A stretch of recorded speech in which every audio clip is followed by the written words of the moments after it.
New tonight, a migration crisis overseas is shining a spotlight on the horrors of human trafficking. Reports have surfaced that African migrants seeking freedom in Europe are instead being sold into slavery in Libya. The horrors took an even darker turn when evidence turned up that the migrants were also having their organs harvested for sale on the black market. But the problems are not just overseas. According to one advocacy group, more than 8,000 cases of human trafficking were reported in the U.S. last year.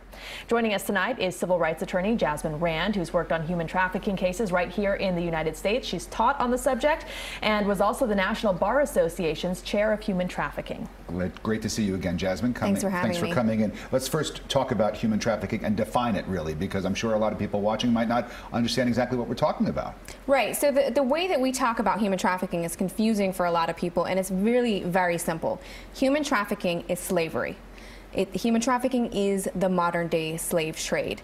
And most people don't realize that there's actually more slaves worldwide now than there have been at any other point in human history, and especially right here in Florida. Worldwide, we have 45.8 million people in slavery.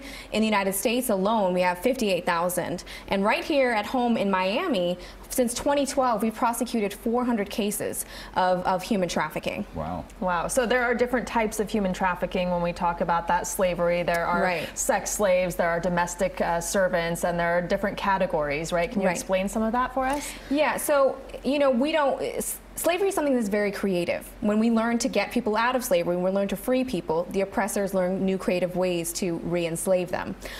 So I don't want to oversimplify it, but there are categories that are helpful for the audience to understand. So one is sex trafficking. That's prostitution that can occur in strip clubs where men and women are used and exploited for sex labor. There is forced labor, which is more of a working environment where someone is enslaved to perform work. They're cleaning up a house, or they're, cleaning up a construction site. There is domestic servitude, and that often happens when people purchase a person from another country and bring them here and make them their domestic servant, or sometimes people will come from a country and bring a domestic servant with them and force them to perform menial tasks.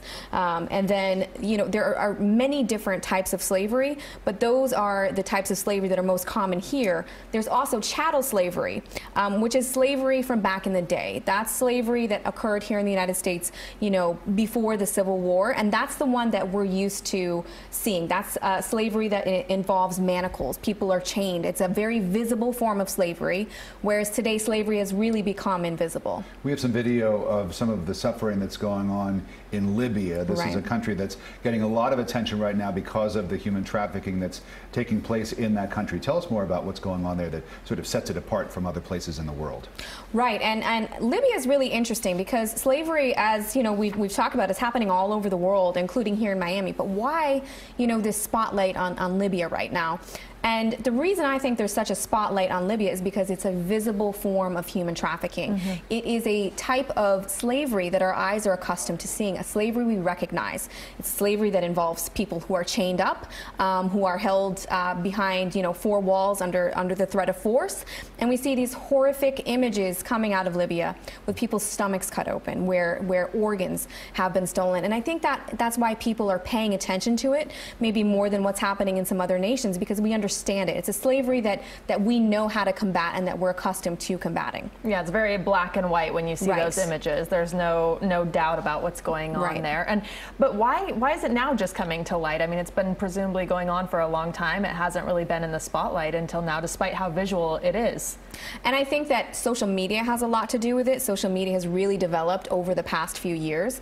And I think when people start tweeting out images, these images spread, celebrities start tweeting them, and politicians start to get involved. When you have the masses involved in caring about an issue, it forces nations to respond. It forces, people within the United Nations are going to have to speak up and start addressing what's happening specifically in Libya. This is a cause that's very important to you, and as you said, it's happening here in South Florida. What can someone do if they suspect that perhaps someone is being held against their will and they want to report it to the right authorities? Well, the first step is to really contact law enforcement. Contacting law enforcement is really important if you suspect that you see someone that is enslaved or that could be a victim of human trafficking. The other thing I really want to talk about is the resources. As a nation, we are prosecuting people for human trafficking, but where we're still really falling short is providing resources to the people who have been freed. What happens to a person once once that bondage is broken? Where do they go and what do they do?